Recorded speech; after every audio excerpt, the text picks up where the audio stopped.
So I want to talk specifically about the phenomenon of code switching in relation to being a single mother. I'm speaking from personal experience. I'm not talking about the experience of every single mother.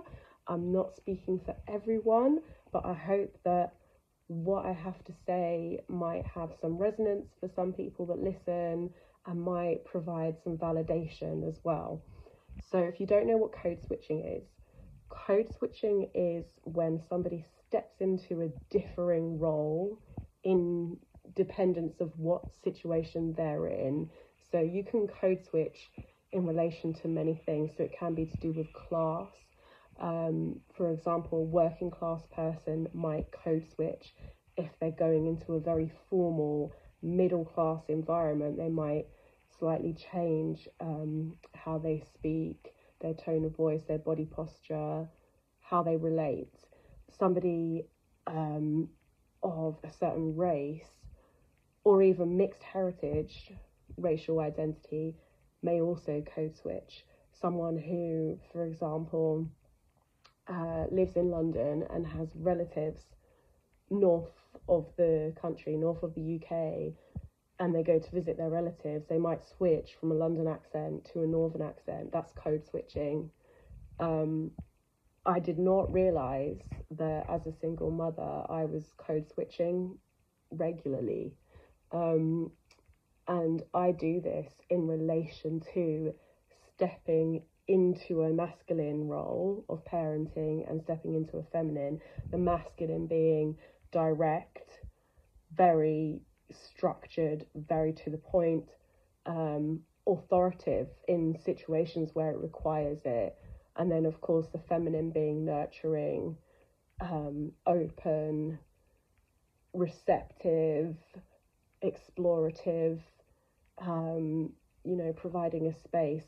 I think it's very important in my personal experience to do this code switching because I have a son. This won't be everyone's experience, but I know that for a lot of single parents who have had a child with a partner or an ex-partner, the father of the child, for whatever reason, there's a need to day-to-day step into that masculine role. Of course, not every single mother has conceived in this way. There are single mothers that are LGBT. There are single mothers that didn't go down the natural birth route. So we need to also open up a space to those who are not necessarily fitting into the experience that I'm describing, but I'm speaking specifically on my experiences and how when I have done this, I've been very kind of bewildered and baffled as to the response that I've got when this has happened in public. I'm just minding my own business, mothering my son, who does require very direct instruction sometimes, very to the point, sometimes authoritative, because that's what he needs in that moment, which is then followed by the nurturing, the feminine space. But he also needs that solidity. The response I've had from this is ranging from the odd strange look to outright criticism, judgment and attack. And I was completely bewildered as to why this was happening.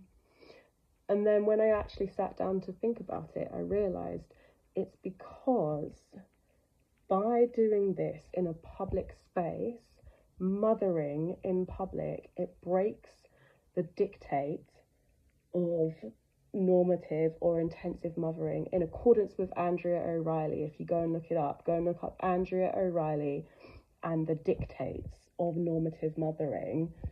That is why it's subject to criticism and judgment and surveillance, because it's breaking this rule of you should be mothering in secret, not in public. And then I guess it offends people even more when you're stepping into that space of masculine, because there's an expectation of all mothers to fit into that normative position of always being feminine, always being nurturing, always being soft. So when a single mother has to necessarily step into the role of masculine, it's very much frowned upon. But I actually believe that this should be celebrated. This should be encapsulated as a show of strength, resilience, flexibility. It shows growth. It shows that we're placing the needs of our children above everything else, and that I think it really should be celebrated.